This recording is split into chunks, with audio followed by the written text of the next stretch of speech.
All right. Welcome, everybody. You've made it to the final session of today. This is the fifth and final hour of the M&A Summit. So we started with deal multiples and deal case studies. We were talking with sellers and what that process was like. We talked about PE operators. We've had financing. We just got off a session about integration post sale. We actually talked about their learnings of integrating four firms. This panel is called I Buy Accounting Firms. Guess what it's about? It's about folks who have bought accounting firms and what they've learned in this journey. We have a great panel here today. We're going to go around the horn here in a second and do a brief round of introductions. I have a couple questions to start with. As with every Zoom session today, if you have questions, type it into the Q&A. Let's go ahead and just do a little Q&A test since we're here. If you can hear us and you can see us, drop it in the Q&A. Ask your first question. Just say, I can hear you, I can see you, and let us know where you're calling in from. All right, I'm in humid Pittsburgh, Pennsylvania. It's feeling nice and tropical here. Well, not maybe always nice, but certainly tropical, I suppose. Gretel, good to see you again. Robert, St. Louis, Marco in New York, Kyle in South Florida, Brian uh, from sunny Brooklyn. Good. I'm glad everybody's here. Well, let's dive in. Let's just do a quick round of introductions. I have a couple questions to kind of tee things up with. If you could both give an intro and then maybe talk about the number of firms you've purchased over the last 12 or 24 months, just to get a sense. I think we have a good variety of buyers here. Noah, you'll go first, and then we'll go Marcus, Kyle, Patrick. Sure. Thanks, David, and appreciate you having me on the panel today. Nice to meet everyone that's joining. My name is Noah Beery. I'm the head of corporate development with Platform Accounting Group. I've been with the firm for about 4 years now. Prior to that, spent some time in traditional investment banking role. For a little bit of background on Platform, Platform is a professional services organization that was started in 2015 by a gentleman named Reyes Flores. The first acquisition that we ever did was Reyes's father's firm, the firm that he grew up inside as a young boy, and really kind of understood and learned the business from the inside out. Since then, over the last 10 years, we've really executed on a pretty aggressive M&A strategy. We've done 55 acquisitions over the last 10 years. We have over 40 offices in 14 states.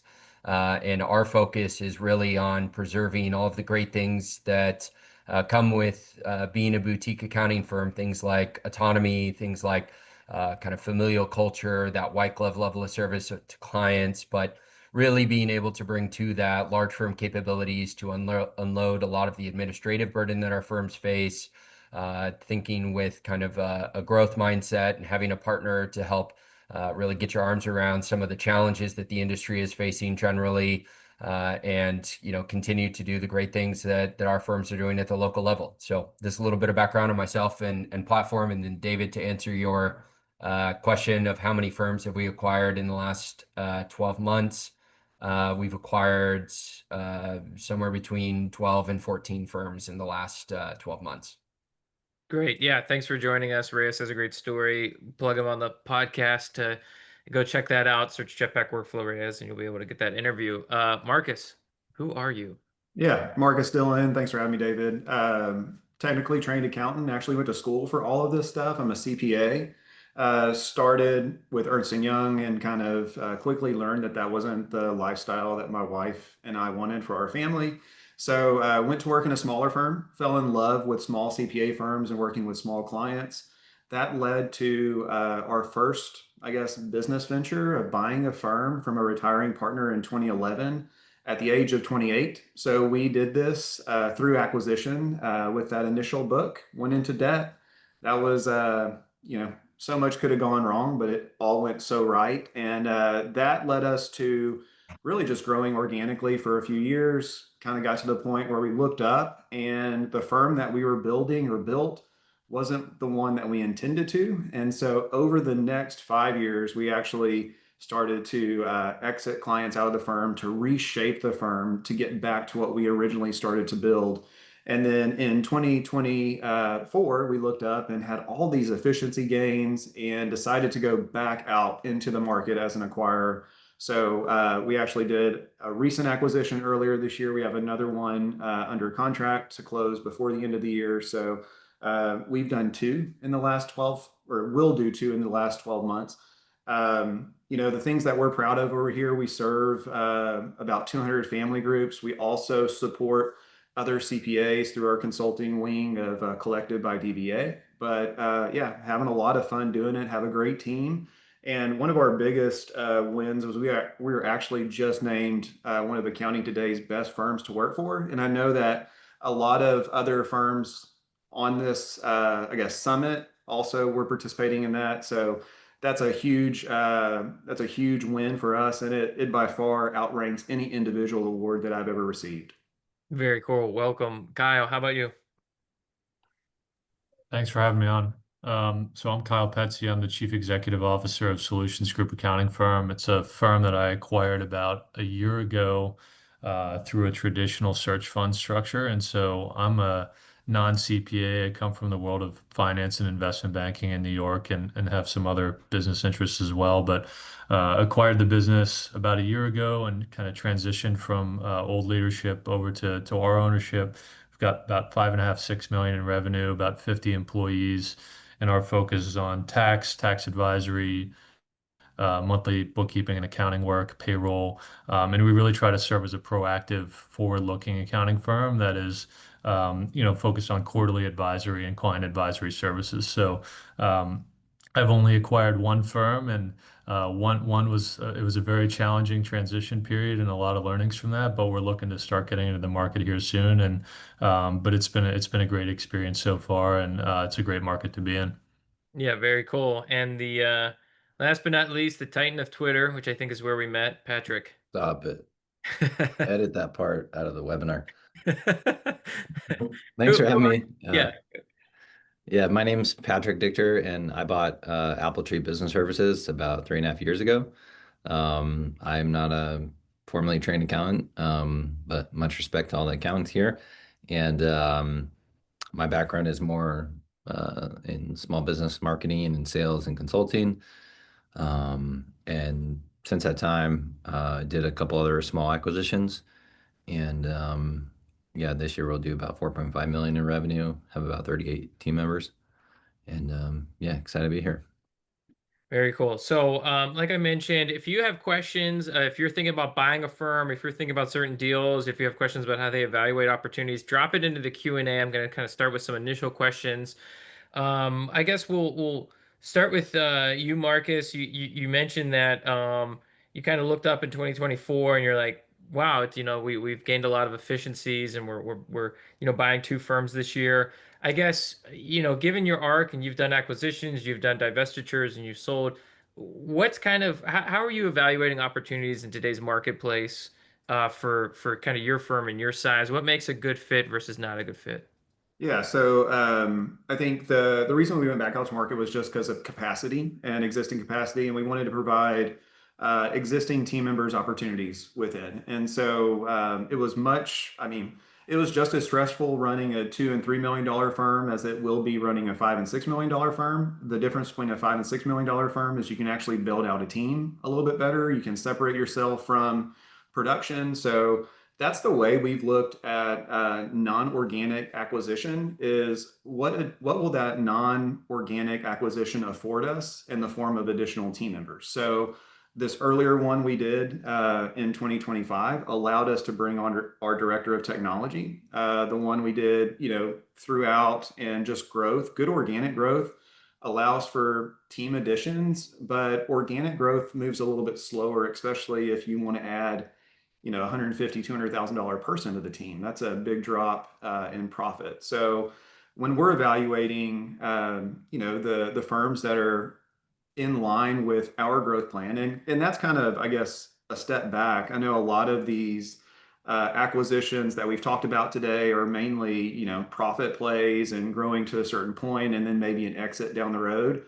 All of our acquisitions up to this point have just been aligned with our overall business plan. And it's just one of those where as we grow and as we add great team members, if the acquisition makes sense, that's when we go out to market. If the current client base doesn't make sense with where we're going, That's where we may do client blocks and exits. So like that's been part of our story the last 14 years. When we're looking at firms today, we look at a few things. We look at tech stack. We want something that's going to be very similar to ours, just to make it easy on the other side of the integration process. And I think Ashley did a great job in the previous session going through all that first 100 days. I think that was well documented. And the other thing that we look for in our acquisitions now is, have they ever worked with a coach? Are they coachable, especially if they're staying as part of the firm post acquisition? If a firm owner has never worked with a coach before and kind of done their own thing for their whole career, that may not be somebody that we want to work with on the other side of the deal closing. So I think those are two things. Revenue makeup, all that good stuff is also very important, but culture that comes out of those first two questions, which are tech stack and coachability, are pretty important for us. Can I ask a question here? I know I'm Yeah. jumping in. Go for it. Marcus, did you meet some of the other employees pretty close on these deals, or you just meet the founder? So a lot of times they actually invite us in to meet some of the employees. So I know that's contradictory to what your attorney would recommend or what even like some have shared today. But usually these are people that we've known in and throughout the industry and who we would call a peer. So they feel comfortable with us. And by the time we meet the team that's a part of that, they feel even more comfortable with the succession plan that seller is putting in place. So yeah, some of these relationships go back 10 years where we've known some of these firms that we then are acquiring now. Gotcha. Yeah, love that. Will had a question. What are the three biggest red flags that you see when you first start looking at a firm? I'm going to toss this one to Noah. Yeah, thanks. I think that it's easy to get hung up on red flags, and I think that there are some flags that they get sent up that you absolutely need to pay attention to. I think as we evaluate firms, the biggest thing that we're really looking for is alignment of philosophy, cultural alignment, that, these are going to be folks that we can work with long term. And so a lot of the red flags that I've seen, as they come up, really start to bubble to the surface when you start having difficult conversations, right? When you're in negotiation with someone, when you're talking about what the integration plan looks like, their involvement in what that's going to take. And when you start to get pushback on some things that are kind of table stakes, right? Like what? Those What would be a table stake thing? You're like, oh, that's you're upset about that? Like what? I guess what's something that will come up. They Yeah, I like think QuickBooks a big Desktop. one is technology, right? We have a tool that we use that we implement into all of our offices that we've seen a lot of efficiency gains from. That is something that we've built a lot of our data analysis and kind of data capabilities around, and so we need to have this tool integrated. And we're not touching the production stack, the kind of tax software, the tools that you're using on the day to day aren't changing, but we need to be able to implement this tool. If we're getting pushback to say, hey, we like our clipboard and paper that goes around the office, right? That's just something that we can't be flexible on. And to the extent that folks, have that kind of pushback on, hey, we're really in the business of helping firms evolve, right? And compete in what is a very challenging environment. And I think to Marcus's point of, having a firm that's had some sort of coaching, whether it's, business coaching or it's, playing on a team sport, I think that those types of attributes show that, hey, we can work well together. And there are going to be speed bumps that come along through these processes. And, we've done this a lot of times. And I wish I could say, hey, we've ironed out everything so that it's perfect every single time, but every firm is unique. Every firm has its own challenges, and there's going to be speed bumps along the way. And to the extent that, we can have that collaborative environment and, that dialogue that says, hey, we know that these are going to come up, and when they do, we're going to work together to overcome them. I think that those are the things that we're really looking for. So I know the question was, what are the top three red flags? I think it's, there are some cultural ones that we find. Another one is firms that are heavily paper based.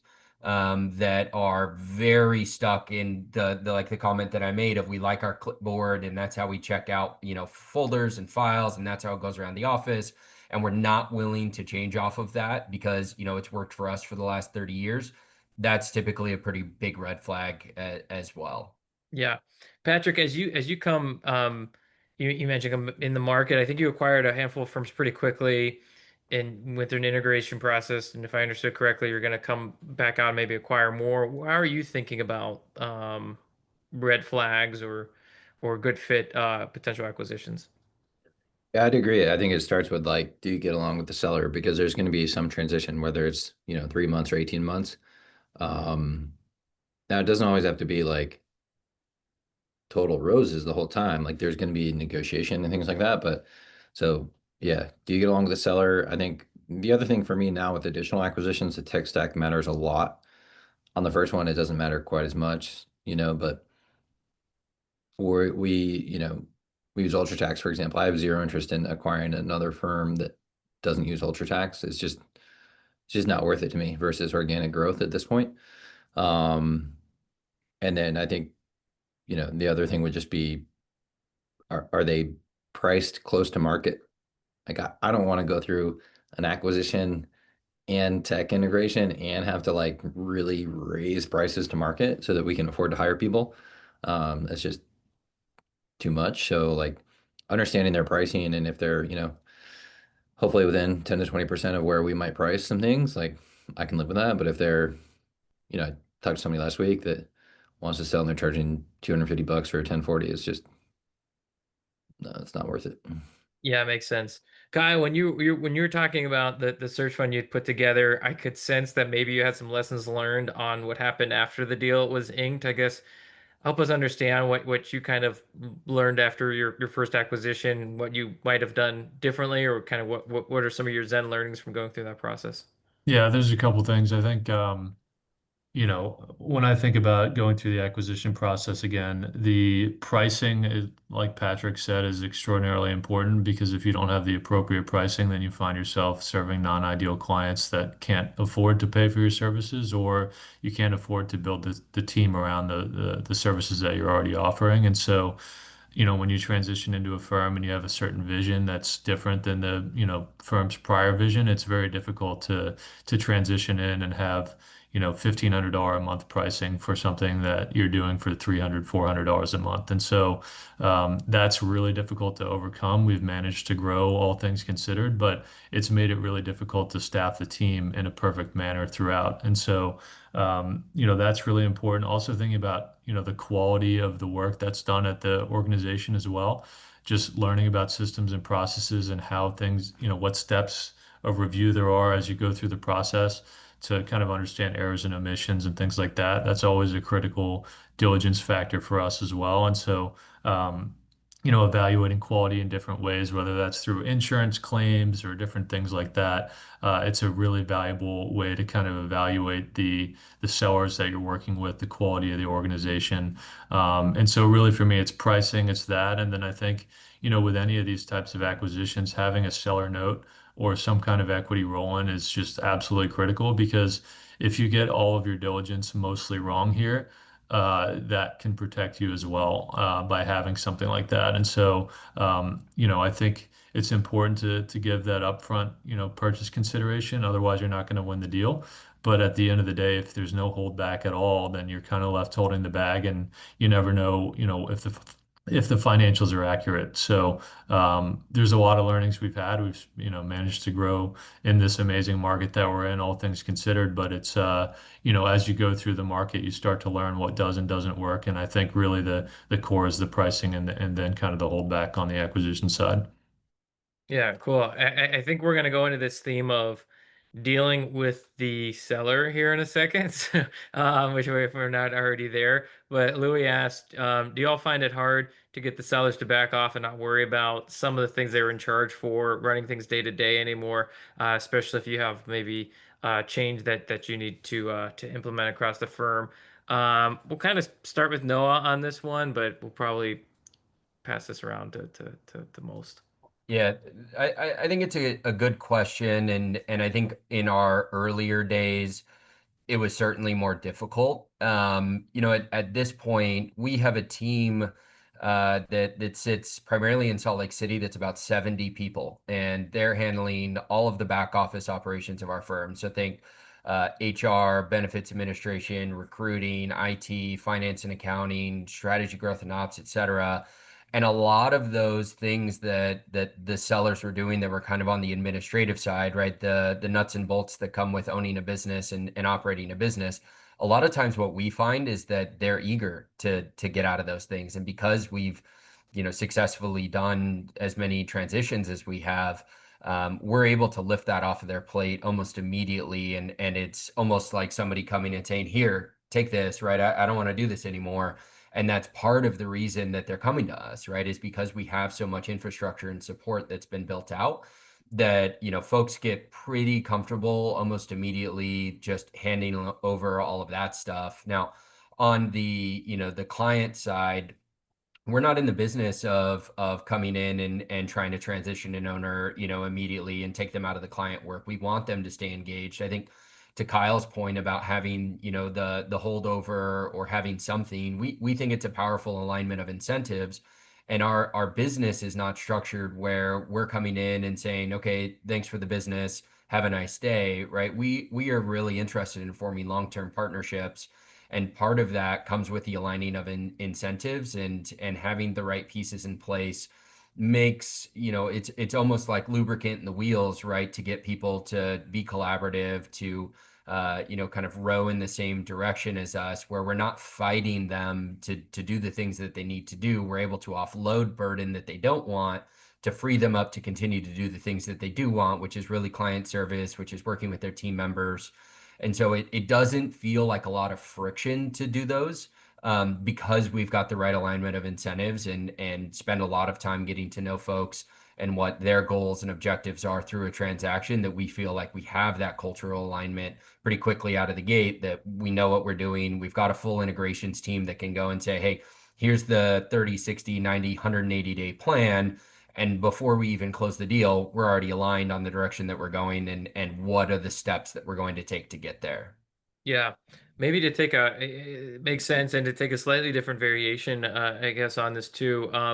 Like Marcus, on your end, have you found it harder to kind of compete for deals in this world, or have you found, you have to sell your vision a lot more, or the culture a lot more, or is it like you have to find ways just to match valuations? I mean, kind of where's the market at today?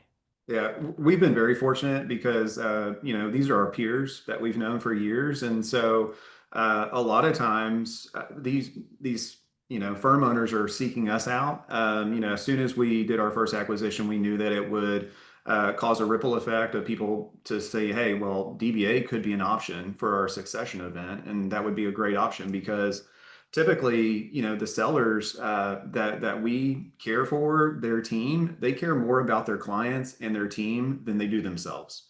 And so a lot of times they're trying to really steward these relationships over to the next owner, and really look for that. And if it was just a seller that was looking for the highest value or the best terms, we're not going to be the buyer. Like that's where we're at today. Like there are other options in the market that are funded in different ways, and that's not us. So when you say like, are we competitive? At the end of the day, we are, because we ultimately care for the same things that that seller cares about. They care about those relationships and this business that they poured into year after year. And because we have similar backgrounds, they can easily see passing the torch over to our team because we grew up in the same industry. Interesting. Unpack how they come into your ecosystem just a little Yeah. bit. We've stayed active. I know that Patrick is in circles, similar organization, whether it's PASBA or previously RootWorks. Now we have Collective that a lot of us hang out in. So whether it's AICPA or other connections at the local level, these are our friends. These are people that we grew up with and run businesses with side by side. Accounting, practitioners don't really see competition. That's good and bad. It's one of those things that we've always seen, like the firm down the street as our peer, and how can we help them grow and navigate change. And It's no different. So that's how we've stayed active. It's no different. Like LinkedIn accountants love to talk to accountants, right? You know, they're not talking to prospects necessarily.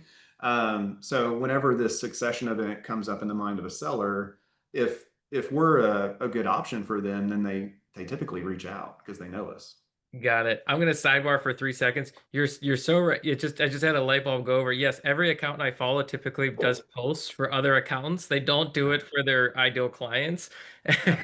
which is cool because I get to learn about all, as a vendor, I get to learn all these accounts. But yeah, it just hit me. And I'm like, I mean, you're getting great peer-to-peer relationships. I don't always see business development happening per se. Patrick, when you were coming in, you kind of Hang came. on, we got to answer Louis' question here. We are being way too like cute. Okay, go for it. Go for it. Let Excuse the language. uncutify this. Uncutify this.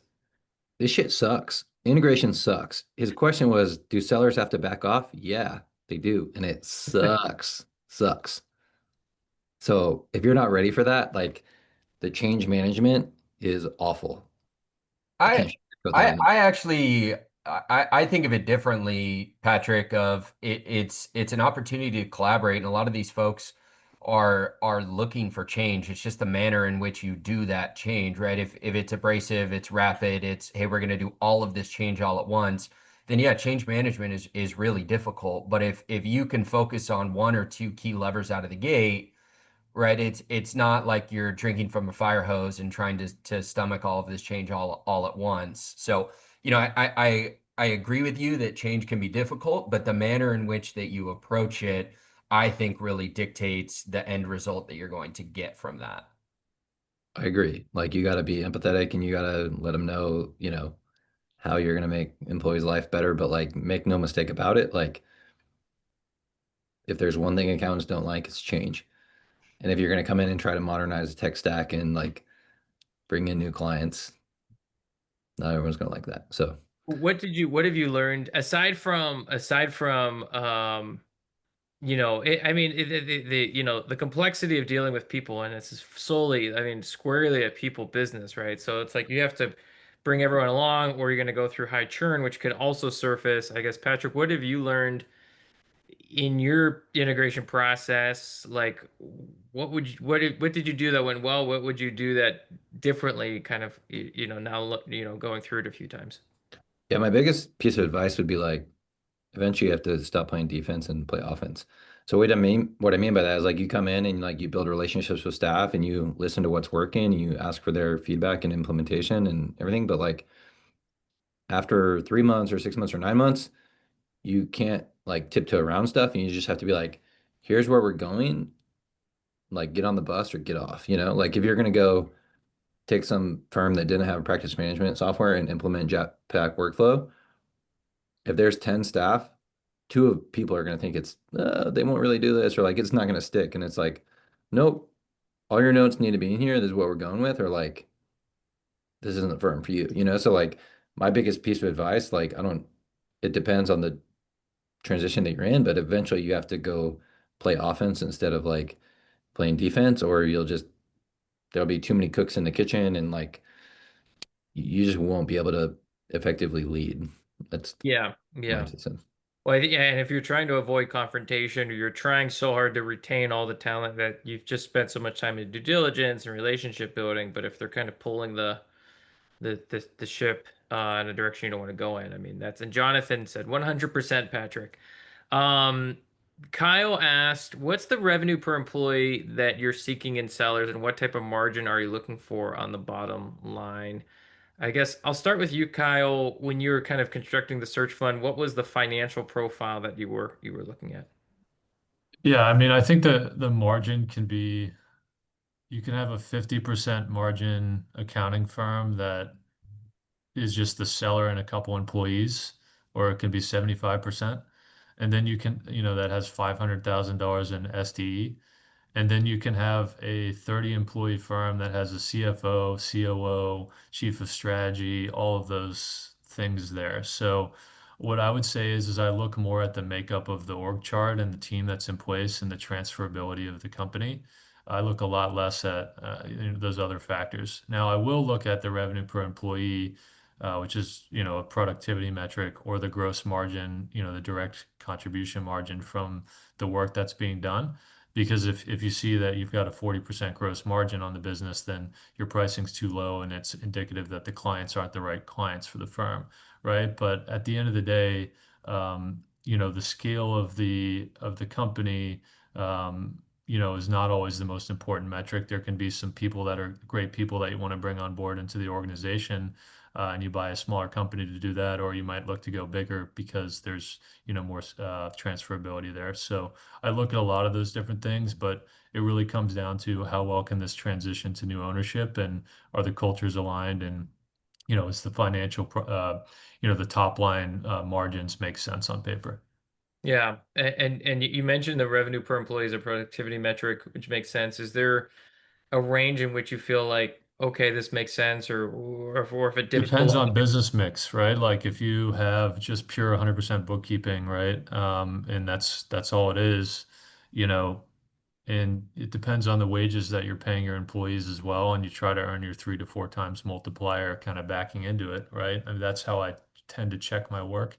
But, it's the same thing on the tax side, right? If you have a tax team and, the average blended wage there is whatever it might be, you try to earn that 4x multiplier. So, the numbers that, the market numbers here are anywhere from like 130 to $180,000 kind of revenue per employee, but the high-end client advisory services firms, it can go higher. It just kind of depends on the scale of the business, right? So, I wouldn't want to go too far below 130 in a diversified firm, but it's just a little bit firm specific, right? And there's kind of a lot that goes into it. I don't love the revenue per employee calculation, because it's not super comparable if you got different types of firms out there.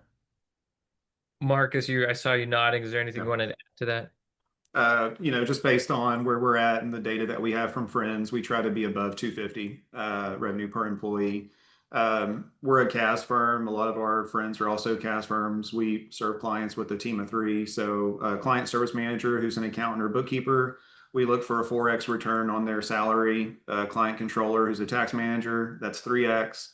Director, client CFO, that's at least 2x. And a lot of times it goes less as you go up the pyramid because there's more leadership, there's more team development, more administrative responsibilities like that. So like that's what we look at, just to be very direct, above 250, 4, 3, and 2 as you go up the org chart. Got it. We had a It's question. unlikely you'd have 250,000 though for a scaled opportunity, right? I mean, once you start to get over 4 or 5 million in sales, it's fairly unlikely that you'd have that type of but if you're looking at $1 to 2 to $3 million Yeah. opportunities, that's an ideal situation. You also have to take into account the owner's hours. Every one of us have seen firms where the owners work in 2000 plus. That's an immediate filter out for us. The owner really needs to be working 1200 hours or less for us to even evaluate it. And that's production. That 1200 production hours or less is really what we look at for acquisitions. Is that across the board? I think I saw a lot of nods. Is everybody? On the hour side or the revenue per FTE? Well, either. I was thinking our side, but I'm curious. If they track their hours properly, but yeah, I mean, I think That's that's a good always way to the think about it. $1 million question, right, Kyle? Are those actually the hours that you're billing? Or yeah, I mean, I think that that's relatively consistent. It depends on, to Kyle's point, the business mix. I think to Marcus's point, we're really looking at the kind of 200, 225 plus of revenue per FTE. And Kyle, I've actually seen quite a number of firms that are in the kind of, $5 to $10 million range that are 225, 250, 275 K per FTE. And then on the hour side, I think that we can get a little bit more comfortable with higher billable, but we like to see kind of less than 1,500 of billable hours at the partner level. I've seen firms, and this is a very extreme example, but I saw a firm where the owner was working 2,900 billable hours and their revenue per FTE was like 375,000. And it's like, yeah, I'm sure it is, but you're also killing yourself, and you want me to be able to replace you, and I'm going to need 2.5, 3 headcount to do that. So that really dramatically impacts what that revenue per FTE looks like.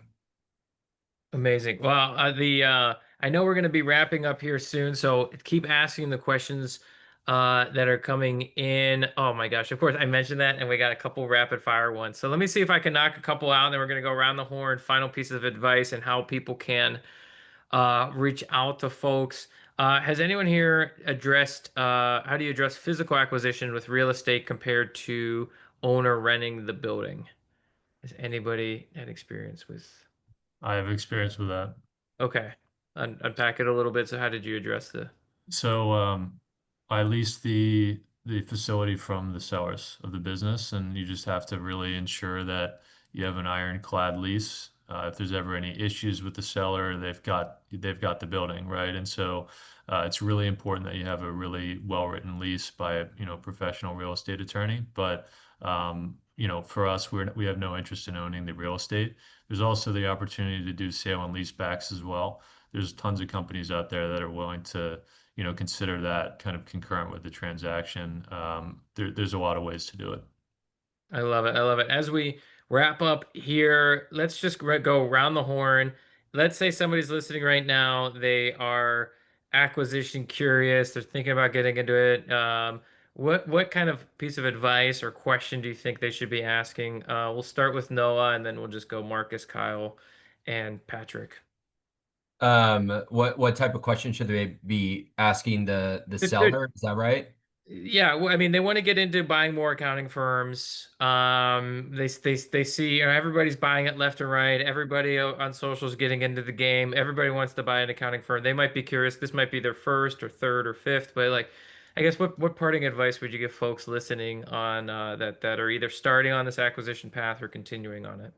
Yeah, I mean, I would ask yourself, why are you doing it? Why do you want to do it? Is this something that you're interested in because you saw somebody post on LinkedIn that accounting firms are cash flow generative businesses with low CapEx requirements that have sticky reoccurring customer bases? And if like that's your reasoning, then you're probably not thinking about this right, because I'm sure everybody on this call can vouch for the fact that this is hard work, right? This is not as simple as stepping into a business that's going to continue to run itself, where you can clip a dividend and a coupon long term and be able to just kind of let it ride, right? These businesses require a lot of work, a lot of sophistication, a lot of high touch involvement to make an acquisition successful. And if that's the type of opportunity that you're looking for, and you want to roll up your sleeves and do the work that's required to make something like this successful, then I think that you're in the right place. But if your why is that you're seeing institutional capital come into the space and it seems like a hot environment to go in, roll up a couple of businesses, aggregate some revenue, and sell it to a PE firm, then you're going to be in for what is a very rocky journey. And so my piece of advice is, if you're thinking about buying a firm and you're thinking that this is a path that you want to go down, make sure that you've done your due diligence on what it's actually going to require once you close the deal, and the amount of integration and involvement and just kind of sweat equity that's going to go into making this successful. Love it, Pat. Marcus, what's your take on it? Yeah, Patrick teed up that conversation or the end of the conversation really well. I think I have a friend, Julie, who likes to ask the question, "Do you want what this means?" And so if you're really looking to acquire a firm, do you want what that means? It means late nights, maybe going into debt, dealing with transitions, having hard conversations with sellers, team, clients, all that fun stuff. So if you don't want that, then maybe you need to second guess why you're doing this. And I think for us, some of us feel called to serve this industry and to like serve others, and that's why we're in this industry, and it shows. I think over the next few years, you'll start to see some of the acquisitions, the M&A activity. There will be winners, and then there will be losers as well.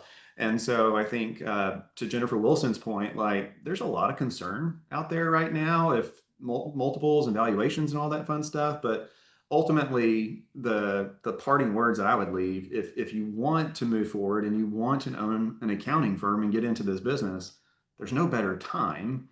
But you also have to navigate that acquisition process well and identify the right firm for who you are today.